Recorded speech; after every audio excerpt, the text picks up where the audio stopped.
You are listening to an Ark Media podcast. In the United States, there's been a kind of consensus in both parties that you need to kind of pivot to Asia. Now, if you're going to pivot, you pivot from strength.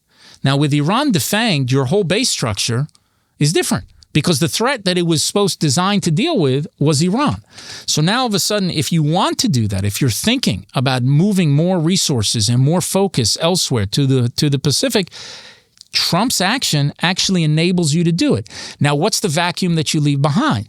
Well, here, Israel stepped up into that vacuum, and if we have other partners in the region that are willing to step up into that vacuum, and I think you have them, you can actually envision a whole regional security architecture that'll enable the United States to make that pivot, but that Israel and our Arab states in the region start taking a much more prominent role.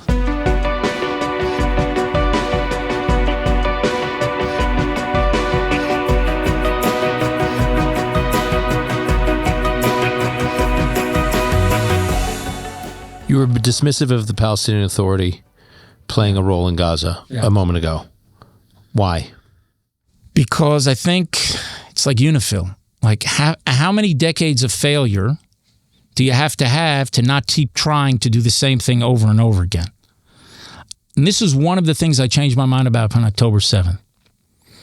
October 7th, and this may seem Pollyannish to some of your listeners, I was never a believer that we could find a solution to the Israeli-Palestinian conflict. I didn't see a solution for a simple reason.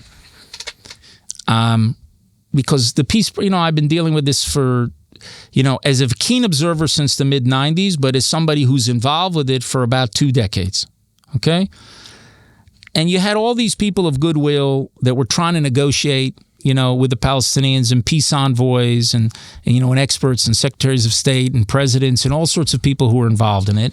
And first of all, they never understood the basic problem. And the basic problem is the Palestinians do not accept the legitimacy of a Jewish state in any boundary. That's what the core is, and it's been that core for 100 years, not just since 1947 or 48, but for 100 years. That's the core of the problem, and people don't want to accept it because it's much harder for them to deal with. But beyond that being the core of the problem, what has been happening for over 30 years, since the Oslo process started 32 years ago, is the Palestinians have systematically poisoned a generation of people, now a generation and a half of Palestinians, against Israel, against Jews. And so I would see these peace envoys go and all this diplomacy and these texts, and I would work on those texts to try to change this or that word to make sure that Israel's basic security requirements are protected in any potential agreement. But I didn't believe that this process was going to lead to any kind of a peace, because I asked myself, what is a 6-year-old Palestinian? What are they learning in school? What is a 10-year-old Palestinian watching on television? And who are the heroes of 15-year-old Palestinians? And they're all people that murdered Jews. So there's no chance to do it. And the PA made the problem worse. You speak to Israelis who've been dealing with this for 50, 60 years, and they'll tell you the generation that came before the PA took over was more likely to try to reach an accommodation. Okay, I don't know. I wasn't there. But what I've seen is this whole process has poisoned the generation and a half of Palestinians. And what happened to me on October 7th, that night, I remember I said it to people in my office, and I may have even said it at the cabinet. And it may seem like I said very Pollyannish. It was the first time that I saw a light at the end of the tunnel when it came to the Israeli-Palestinian conflict, because I knew and I believed in the resolve of our people, and certainly the courage of our soldiers, and I believed in the leadership of the prime minister, and still do, that we were going to win the war. Like, I knew that we were going to rally and win. But to me, the hope for a change with the Palestinians would come in the wake of a war, because you have to change the culture and the educational system. If you don't deal with that, nothing we do is going to work. And there are people who don't believe that can ever change. Why? Yeah, they say the Palestinians are the Palestinians. It's never going to change. I disagree. And I think the United States did it. Of course, no two situations are alike. I think the greatest thing the United States did is it took their worst enemies and turned it to some of their best friends in Japan and Germany. And that came because in Japan, you changed the educational system there, and you detoxified Japanese society that was really, really poisoned. You did the same thing with the denazification program. Now, the Palestinian issues are much more complicated because, there's no Hirohito. There's no emperor that can just turn the tide. And it's not Germany. I get it. There's 5,000 different reasons why. But I believe that in this region, particularly in Saudi Arabia and the Emirates, and maybe there are others, Morocco, we'll see, that can be partners in trying to begin the detoxification of Palestinian society. They're doing it in their own society. Saudi Arabia today is not the country it was 10 years ago. And the Emirates, I don't know enough about the history of it, but 20 years ago. You see that they're actually trying to deal with the issue of extremism in their societies. Now, I could see a situation where in the wake of the war, we now have partners for the day after of what could be a new beginning. Now, I'm not saying that we're going to succeed. But you have to try. And to take the PA, the unreconstructed, unreformed PA, or just check boxes, because, another story. So the former Secretary of State Blinken, I remember in Japan in 2023, he was at a conference. He talked about a rejuvenated Palestinian Authority. And he didn't speak to me about it before, and I was interfacing with him throughout the war and also with Jake Sullivan and Brett McGurk. And listen, I appreciate many things that they did during the war, and I think many of them, on many instances, were more helpful than they get credit for, and they should get the credit for it. But on this, I called him up and I said, Tony, what does that mean? What does that mean? Because to me, rejuvenated means going to a day spa. What does that mean? And he says, well, it means good governance. It means fighting corruption. And I said, Tony, there are 100 countries around the world that can't govern themselves, and there are probably 120 who are corrupt. I'm looking for a government that won't teach their children to murder Jews. That's what we need. And that's what goes on there. And so and a lot of people who say, we need the day after plan. Really, if you ask them what their day after plan is we're going to take the Palestinian Authority and we're going to throw it back in Gaza. So now we're going to repeat 30 years of failure, and then there's no hope to have any different future. Now, if we get the day after plan, which is exactly the kind of stuff that you have to work in the 60-day period, if you get that right, it's going to take a long time to do it, but at least you're going to put it on rails, which you can see light at the end of the tunnel. And when I tell people and I get into my ideas with them, they say, well, what you're talking about something that's going to take a generation. I said, yeah, it may take a generation. But if you think about it in terms of a generation, you might get there in 10. And here what happens is everybody wants to make peace in 2 years or 4 years because of political calendars, and then nobody deals with the underlying problem. So what we need to do is actually have a government that's dealing with Gazans, which will not poison the next generation. And then you may have a situation where a 6-year-old goes into their educational system and comes out as an 18-year-old, not trying to murder Jews, not turning mass murderers into heroes, but actually wants to do what other people want to do. That's very hard to do. And again, there are probably people who listen to this who dismiss this. But I actually think that's the only way you have to move forward with the Palestinians. And even if you don't get there, the fact that you're trying to do that is what we need to do moving forward, because or else you have no chance. And this gives us a chance to reset what happened with Oslo, because one of the core failures of Oslo, it was not the desire to ultimately see peace between Israelis and Palestinians. And there were people with goodwill that worked on it. The core failure was to not care what Palestinians were doing within their own society. And the one who actually understood it... Dennis Ross made this point. He made this point after he said... But the one who understood it in real time was Sharansky. It was Natan Sharansky, who I worked with and had been an admirer of for many, many years. He understood it in 1993, just when all of the momentum, the polls, 70%, I don't know what it was, it would go to Oslo. He said, wait, right?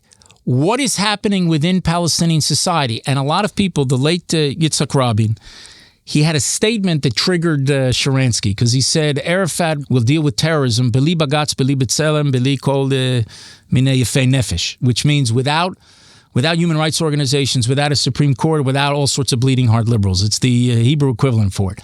And he wrote a piece I think it's September 1993, within 2 weeks or 3 weeks of the deal. I don't remember if it was the New York Times or Wall Street Journal. And he said a society without those things is a society that's going to be dedicated to Israel's destruction. And he understood it. What happens when you have a society that is just poisoned against you, and it's going to always need Israel as this external enemy. And this is what you have. So when you see the hostage releases and you see everybody there and you see little kids wearing, the Hamas bandanas and being committed to this, it's a poisoned society. And here, one other thing I will tell you. Soon after October 7th, somebody sent me a video of Palestinian children.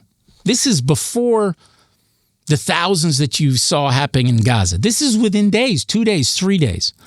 And they send me a video of Palestinians saying, yeah, we have to kill the Jews, we have to murder the Jews, we should do it. And they're supporting what happened on October 7th. And they're 15-year-old kids and 12-year-old kids and 9-year-old kids. And they say, look, the guy who sent it to me said, look what they're teaching kids in Gaza.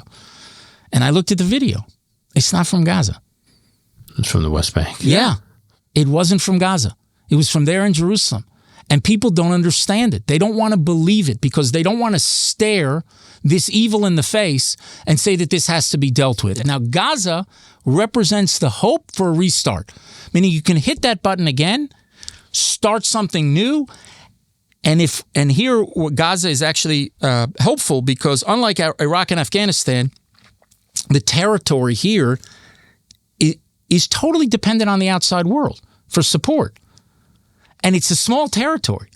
Now, if we link the reconstruction of Gaza with the de-radicalization of Gaza, everybody wants to link reconstruction of Gaza with demilitarization. I say, no, demilitarization we're going to get no matter what. And humanitarian assistance, they get no matter what. But you have to link reconstruction to the de-radicalization. If that happens over time, we're going to move closer and closer and closer to peace. And then if we go and we finish what we started with the Abraham Accords, right? We start doing peace agreements with other countries, which I think is definitely possible. And that's in our northern border in Lebanon and Syria. It's with Saudi Arabia. It's with other countries. All of that is possible in the near future, not in the faraway future. Including Saudi near future? If you do that, then I think the chances of ultimately leading to a resolution will be much, much higher. And that's what we should do for Gaza. And October 7th, those two things. There's an existential threat that has to be dealt with. And in the wake of dealing with that existential threat, it's the first time that I had hoped that we could actually put this on a different path. It's hard because the world is still stuck in the old paradigm. But it's actually possible to do it. And it requires also, and I'll say that to my colleagues in the government, it's going to require what Churchill said, in war, resolution, in victory, magnanimity. Magnanimity. We're going to have to be magnanimous in finding that new way forward and working with partners in the region to put this thing on the right path. You think it's not crazy to think of Saudi normalization as something that's way off in the distant future? No, it's definitely not way off in the distant future. It'll happen much faster. I think until the Saudis see Gaza somehow in the rearview mirror, or at least a process. I think dealing with the day-to-day grind of what's happening in Gaza and what they see on the Al Jazeera screens, which obviously present a distorted picture, but they're going to see those pictures and it affects their population. I think it's very hard for them to move to an alliance with Israel until that issue is settled in Gaza. That was not true before October 7th. I think now it is true for them. I just think politically, look, MBS is a leader that I think he sees his strategic interests long-term being aligned with Israel. But as the position that he occupies in the Arab and Muslim world, it's going to be very hard for him to do that while intense fighting is going on in Gaza. And until that is behind us, until he realizes and is confident that it's behind us, I think it's going to be very hard to normalize. But I don't think this intense fighting is going to go on for a long time. So my view is that Gaza, hopefully we'll get into the 60-day deal. Hopefully we'll find a solution. And if not, I don't believe that this war is going to go on indefinitely. And the idea that the Prime Minister would like to continue the war for political reasons is ridiculous. The Prime Minister wants to win the war as quickly as possible. And a couple quick things before we go. Maybe not so quick. Iran. Are we just in this holding pattern now? Like what happens if you see Iran trying to rebuild? What if you see Iran, trying to escalate in some way? what constraints are there on Israel that could make constraints? Maybe no constraints. Tell me. Look, I said Israel's military operation, it even exceeded our high expectations. I think our military and intel officials did a fantastic job. What we did is we set out with two goals. One is on the nuclear side and one is on the missile side. On the nuclear side, what has happened is the two enrichment facilities at Natanz and Fordo have been effectively destroyed. There's a third facility in Isfahan, which they'd like to turn into an enrichment facility in the future, which the United States hit when they did their strike with the 30 Tomahawks that came from several hundred miles away and sort of jammed up the entrances. In that facility and in Fordo, you have buried nuclear material. That's the one thing that wasn't destroyed. Apparently, it's very hard to destroy nuclear material. But that material is there, and as far as we know, it's buried there. And obviously, if they would try to move it somewhere else, then they would be taking a big risk, let me put it that way. And I think the United States has made that clear to them. And obviously, we have our eyes on it all the time. In addition to that, also, you had the attack against the scientists, which was their know-how. I think the defense minister of Iran said a couple weeks before the attack that no matter what happens with the sites, we'll have the know-how. Well, not so much anymore, the know-how, because their Manhattan project has essentially been taken out. You know, the top scientists who were dealing with the Iranian atomic bomb, and remember, this is a regime that is openly calling and actively working to destroy the state of Israel. So those scientists were removed. Then you have other facilities that are associated with their nuclear program. There's a conversion facility in Isfahan that was taken out. There was the heavy water facility that was taken out. There are centrifuge manufacturing facilities that were taken out. There are Sapand headquarters, which is their, kind of their nuclear scientist program. It used to be called the Ahmad program, and it went to Sapand. That's taken out. It might be that the archive was completely destroyed, the one that we, stole parts of, but the whole thing may be destroyed.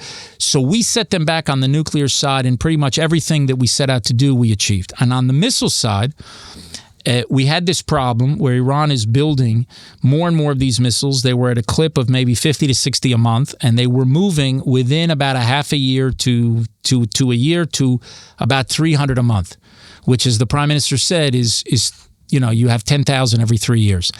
And to have a regime that's working for our destruction, armed with that type of arsenal, that was something we wouldn't accept. And so we dealt with everything that had to deal with the production process and manufacturing process of those missiles. And there are many, many sites which our Air Force, once we peeled away their air defenses, were able to attack all of these targets. So we achieved and set them back years. Is it 2 years? Is it 3 years? I don't know. It's a question. But we set them back very significantly on their missile side. And that time we will use to ramp up our defenses pretty dramatically. And I guess if Iran thought that they were going to defeat us in the production race, they are mistaken. We have now put ourselves in a position to be ahead of that race, and we have very good air defense systems that are going to be getting better and better and better, as you're going to see in the months ahead and in the years ahead. But we didn't set a goal to take down the regime. That was never the goal that we set. The prime minister didn't say it publicly, and he didn't say it in the cabinet when we brought it to a decision.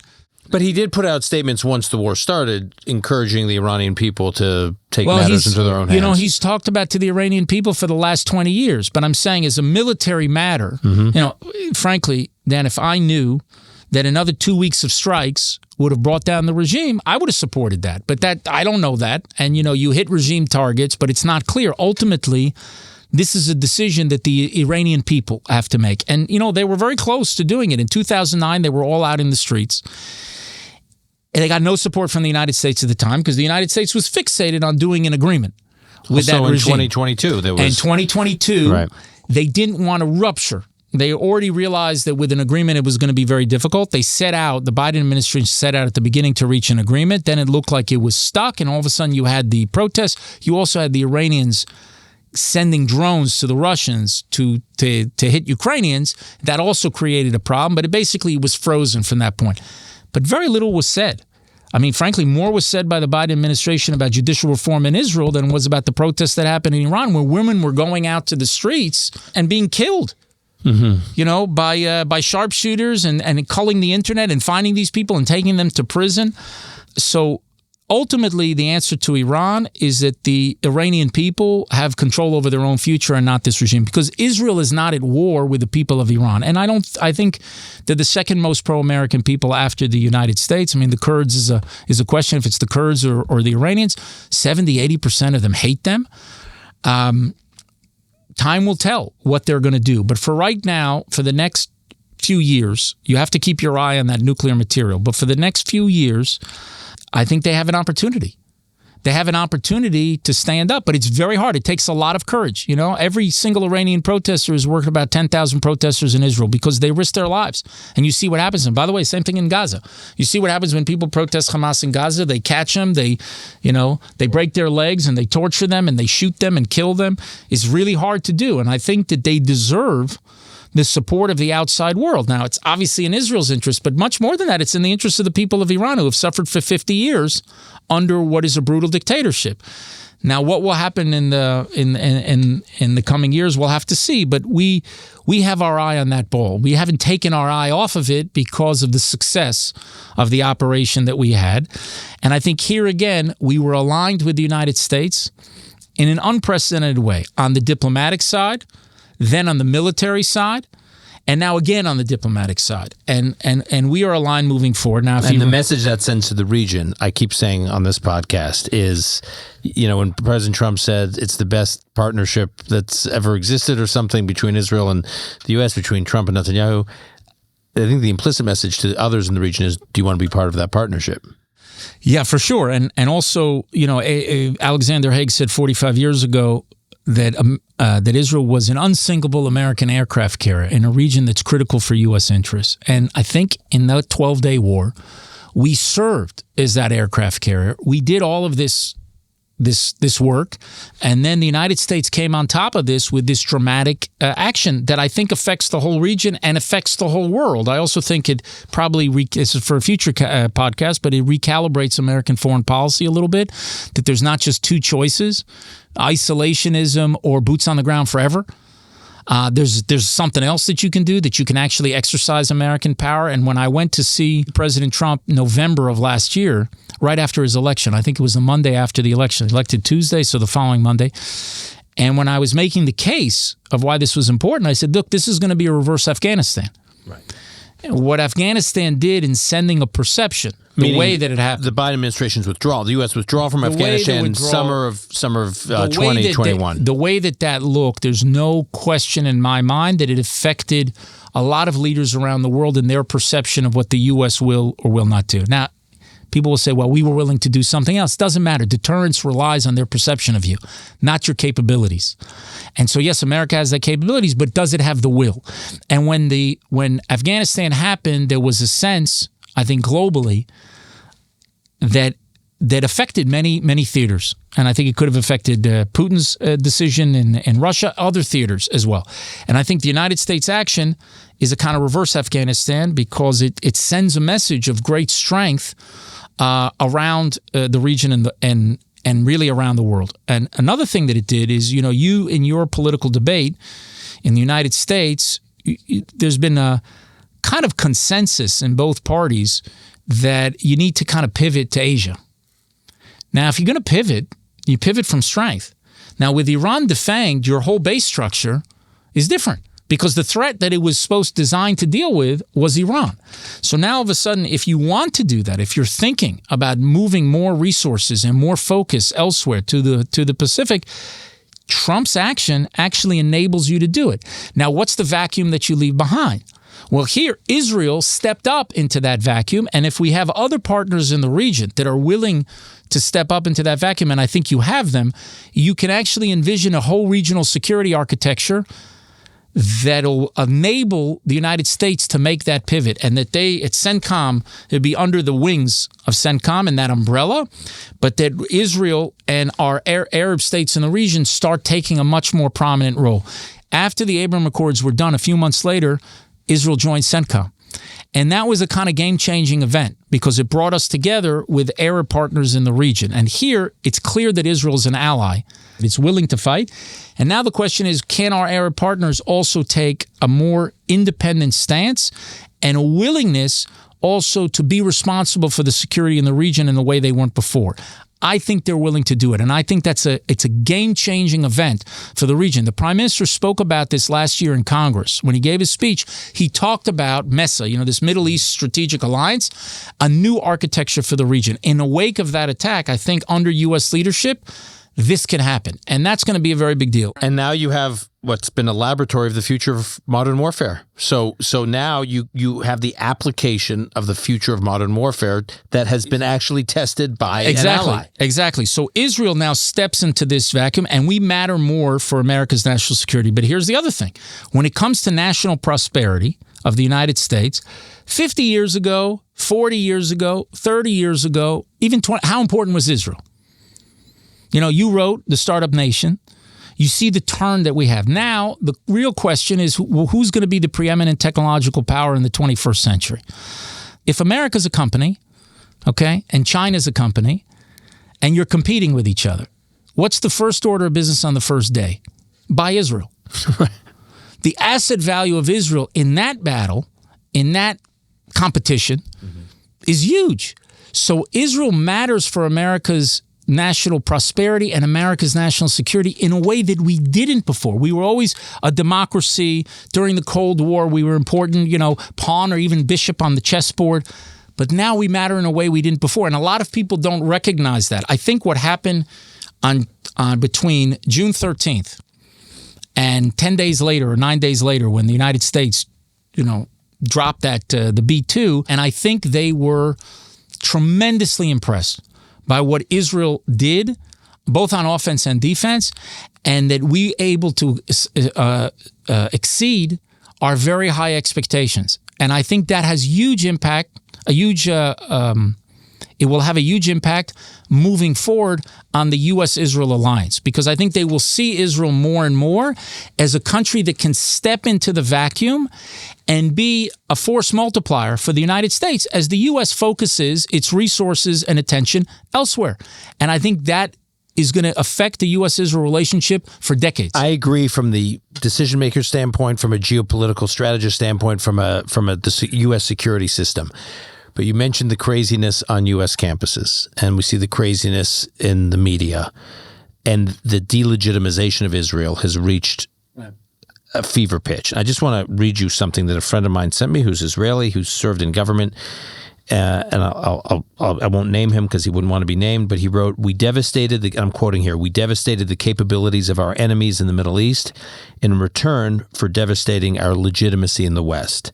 Or put another way, we took down Fordo, but we got the apparent mainstreaming of views of Mamdani in return. Maybe it was inevitable, as much of the critique is not in our direct control or really about us at all.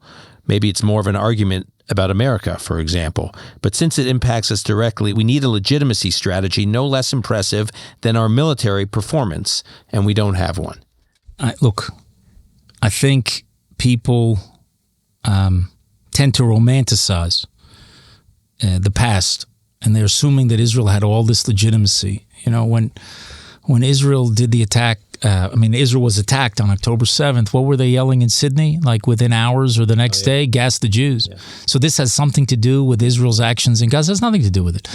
I think what is hard for some Jews to understand, and certainly for non-Jews to understand, is that an age where anti-Semitism was on the margins ended. It actually ended a couple decades ago. We had about 50-year period, half century after the Holocaust, where it was politically incorrect to really go after the Jews.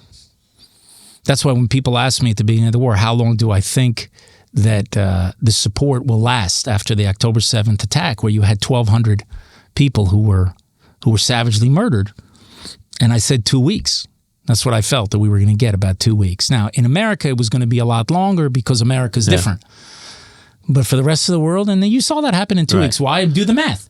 If 6 million Harvard, Jews... it was a week later. Harvard put out the statement by 30 student organizations. And they were all ready with all their statements and the whole thing. It has nothing to do with what our actions are. Now, the devastation that happened in Gaza and the destruction, as we have to fight this force Hamas with the human shields and what they're doing in the hospitals, in the mosques, in the schools, I don't think anywhere else you've seen the use of human shields as systematically as you used in Gaza. And it created, I think, a terrible tragedy for the unintended victims of the actions that we took against terrorists.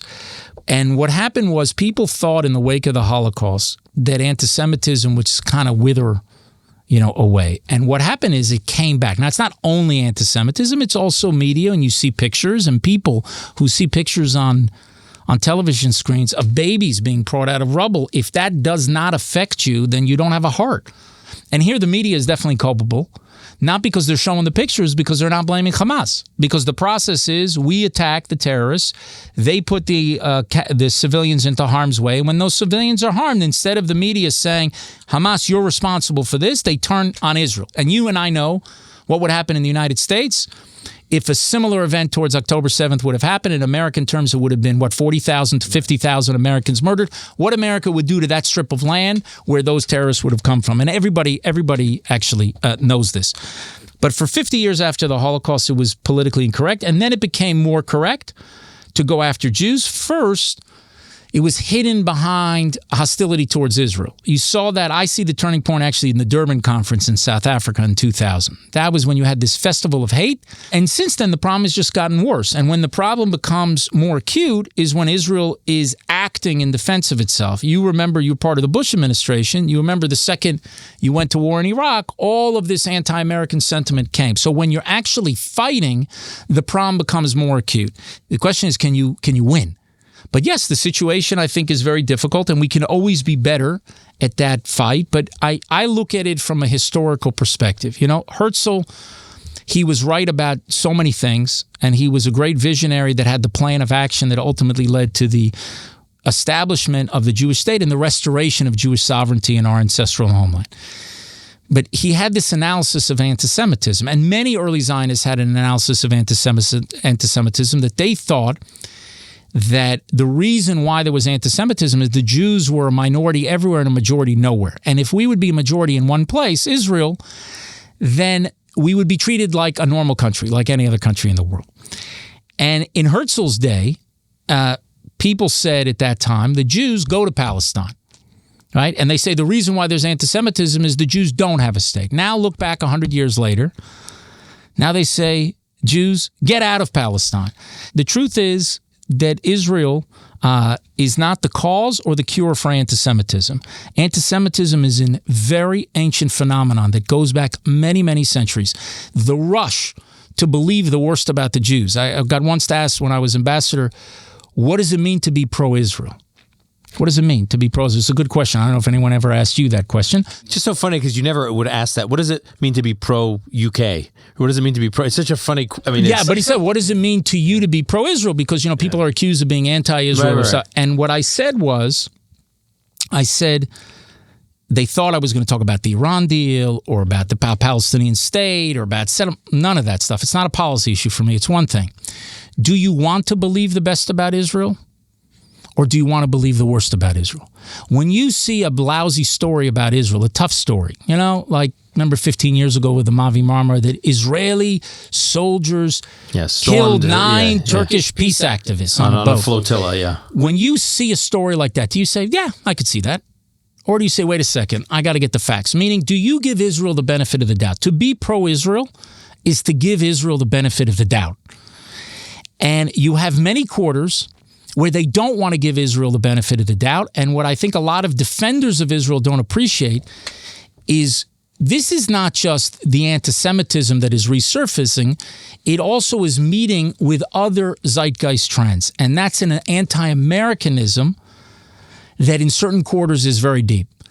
And it has nothing to do with Israel. We're just the low-hanging fruit of an attack against Western civilization. And there's many people you ask who hate Israel. You ask people this question when they'd say you go into a place and you're trying to make the case for Israel. I usually ask people 2 questions before I even start. One, do you believe in a right and wrong? Because if everything is about competing narratives and it's all power and justice or like buckets in the well and all this kind of stuff, I know it's going to be difficult. Do you believe in a right and wrong? Yes or no? Second question is, do you believe that America has been a force for good in the world?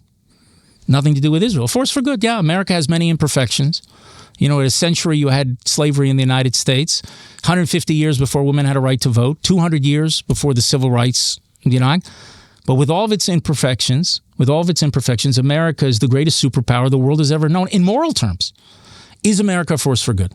Now, if somebody answers that two of those questions and says, I believe in a right and wrong, and I believe America's force for good, it will take me around 15 minutes to turn them into a friend of Israel. If they answer one of those questions, right, either, America's a force for good or they believe in a right or wrong, I can do it in an hour. If they answer no to both of those questions, I'm going to spend 6 hours of my time trying to convince them, and I probably won't budge them because they're always going to believe the worst about Israel. They believe the worst of America. They're certainly going to believe the worst about Israel. And what you'll find is 95% of those people burning the Israeli flags would burn the American flag. Look at there's a Gallup poll out right now that shows it's stunning, the numbers of people who say they're not proud to be an American. Now, they're mostly young and on the left, and I'm not making an ideological or political point here, but it is true. But and it's not about because Trump is president, because these numbers have been declining for a while. But how many? What's the percentage? It was, I don't have it was high double digits, like really high, of people who are not proud to be an American. The numbers are on the march. And if you match those numbers up with those that are critical of Israel, I guarantee you. Yeah, it's 90% correlation. You're not getting a lot of people who are rah-rah pro-American and proud to be an American and hostile to Israel the way that we're seeing that hostility be expressed. Yeah, you have, well, certainly on the left side of the spectrum, I would say that everybody who hates America hates Israel. On the right side, you have a handful of people that might be extreme in their American nativism, let's say, but they dislike Israel. That you could have a little bit, but it's very, very small. Right. I know exactly one person who's an Australian, I won't say who it is, who said he doesn't like America, but he doesn't like America at all, but loves Israel. Usually don't encounter it, but it's around 90%. And so that's important for the pro-Israel supporters to understand that you're not just fighting an issue of anti-Semitism. You've got a zeitgeist that is deeply hostile to Western civilization. Now, the good news is the numbers don't change that much. If you look at the beginning of the war, Harvard-Harris would do this poll, and it was like 80-20. And the numbers, every month they do this poll, 80% supported Israel, 20% supported Hamas. I mean, the 2% support Hamas is a disgrace. But 20% of Americans are supporting a terror organization, right?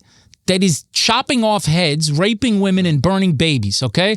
And a lot of these people, they'll either, it's cognitive dissonance or something, they'll deny that it happens, but they're supporting Hamas. That's how insane that is. But that 20%, if you look at the course of the war, it didn't grow to be 50%. Among the younger people, it was around 50-50. But the number actually stayed pretty constant within almost, statisticians will say in a difference of around zero, from 20% to 22 to 18 to 19, of around 30 polls or 20 polls at this point, 20 months. It doesn't change. What does that tell you? People have preconceived views of the situation. They get their information from the sources they get it, and they're just confirmation bias. They're just going to confirm their point of view. And so then the question becomes, who's going to go out and fight? Is the pro-Israel crowd going to go out and stand on the streets and fight in the same way that the anti-Israel? But they're much bigger, the pro-Israel. The other thing to know about the American system, this gets into the details of your politics. Part of the problem is you no longer have many competitive elections in the United States. And that means that the middle matters less and less to America. Now, why does that matter? Because I'm putting you on the hot seat right now. What is... Every race is the primary. Exactly. It determines landslide the outcome of the district, election. just so that your listeners, your very smart listeners and very informed listeners, when you're in a landslide district, the race that matters is the primary voter. And it plays to the extremes. And if you're in a competitive district, the race that matters is the middle. So the middle matters less and less for people's electoral fortune. So that's why you used to have like Gang of 14. And then all of a sudden the Gang of 14 became the Gang of 8. Right. And then the Gang of 6. Pretty much soon it's going to be a Gang of 1 because the votes are not in the center of your system because you don't have competitive districts. So you have to see how the structure of American politics gives an extreme a much greater voice. And if people are in their own media silo and you don't have competitive districts anymore, it actually makes the problem worse and worse. And when I was thinking about it, I wasn't just concerned for what it means for Israel. I'm concerned for what it means for America. All right. Before I let you go, I want to just, on a personal level, while you've been in the middle of all that you've been dealing with, your mother passed away. I thought I knew a lot about you. I didn't know your mother was born a Sabra, born in Israel. I always thought, and like I said, I've known you for a long time. I thought you just came from an American family, and then you made Aliyah, and you've been living most of your life here, and you've been married here and raised your family here. But so can you just spend a minute? Yeah, my mother was born and raised in Israel in Gedera, which is they used to say that most of Israel's population is from Hadera in the north to Gedera, like 80%. So that's the southern part.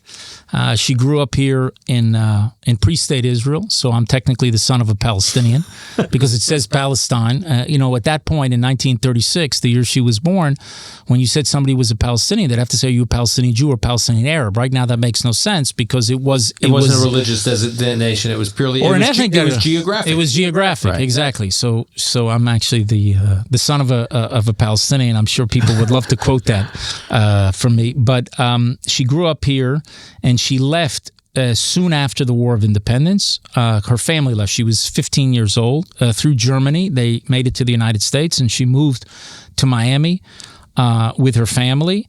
And my father was born and raised in the United States. They met there, but my mother came back to Israel after almost 70 years. She was there her first 15 years.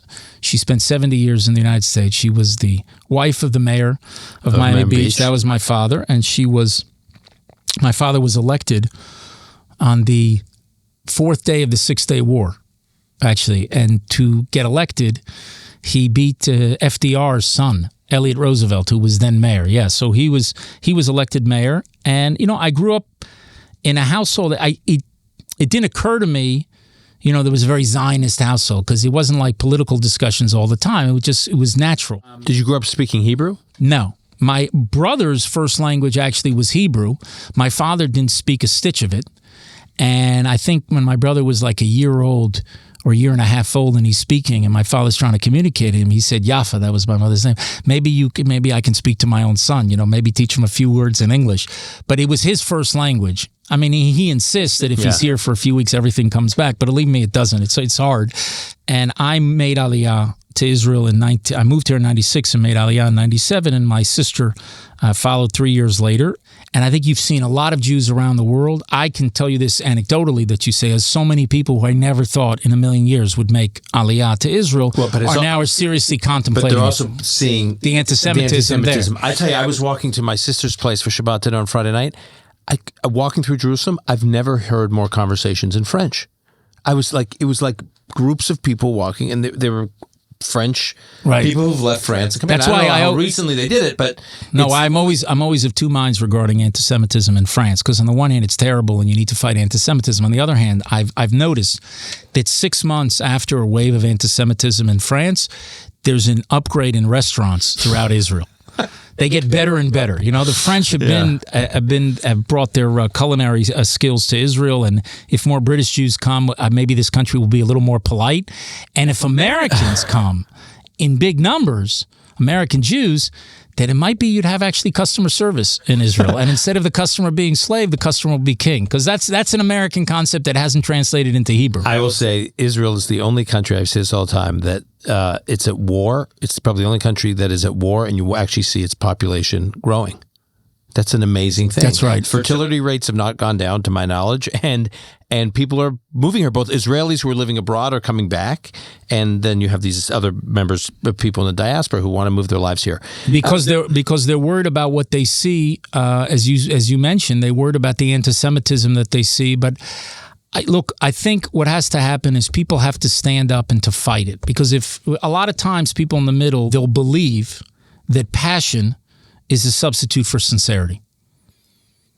They'll see people who are very passionate against Israel. And if all they see is that passion and they don't see the passion on the other side, then the middle will go to where the passion is believing that there has to be some truth to it, which is not. I mean, Israel is really an easy cause to defend. Not if you compare Israel to perfection, by the way. If Israel has to be compared to perfection, we're going to fall short because we're a real country. Right. And not an idea. We're a real country of 10 million plus people who have to deal with all the challenges that other countries have to deal with. But we're a democracy that's beleaguered. We're facing security threats that no other country has. And I think if you just compare Israel to what other countries would do faced with similar situations, it glows.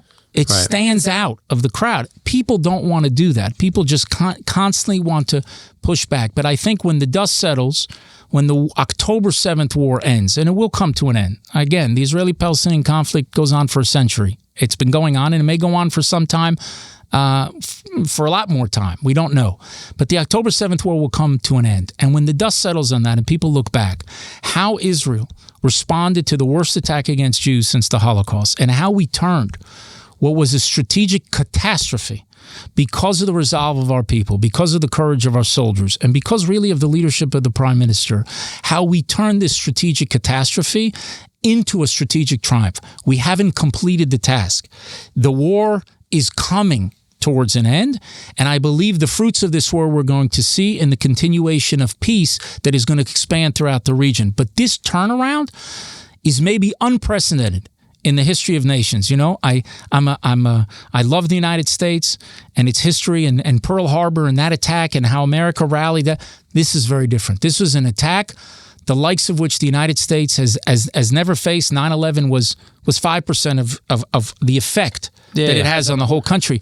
And then to come back the way that we did against external pressures, because when the United States stands alone, okay. The United States stands alone. Lord Andrew Roberts, the British historian, military historian, war historian, I asked him for a speech I had to recently give, is there any example in history of a country that has faced this kind of threat and turned around its geopolitical positioning, survived, and then turned around its geopolitical position the way it has? He said France like 200 plus years ago, maybe. He really he said that. He actually said that about France. I'll send you the quote. For a Brit to say that about France is a lot. Said the same thing. I'll send you the quote. Ron, thank you for doing this. This was a tour de force, and the eulogy that you wrote for your mother, I am going to post in the show notes because it is quite moving, and it's an extraordinary life she lived.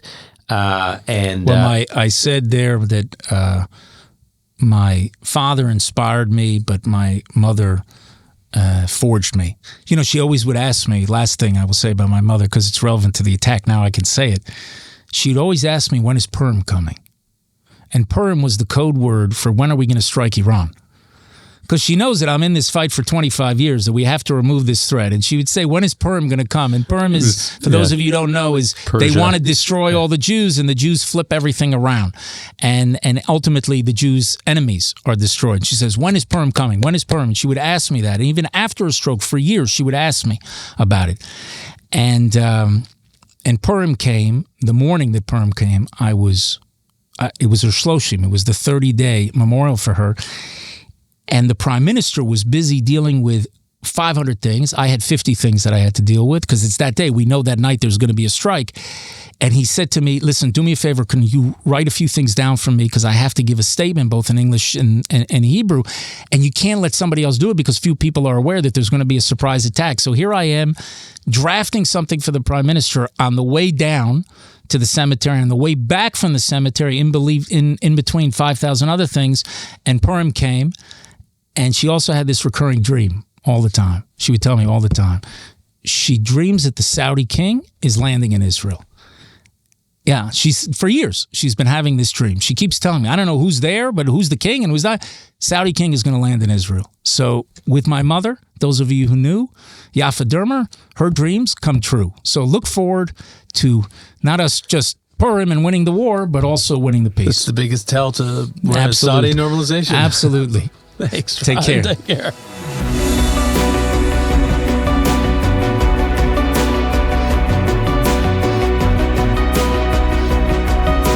That's our show for today. If you found this episode valuable, please share it with others who might appreciate it. Time and again, we've found that our listeners are the ones driving the growth of the Call Me Back community, so thank you.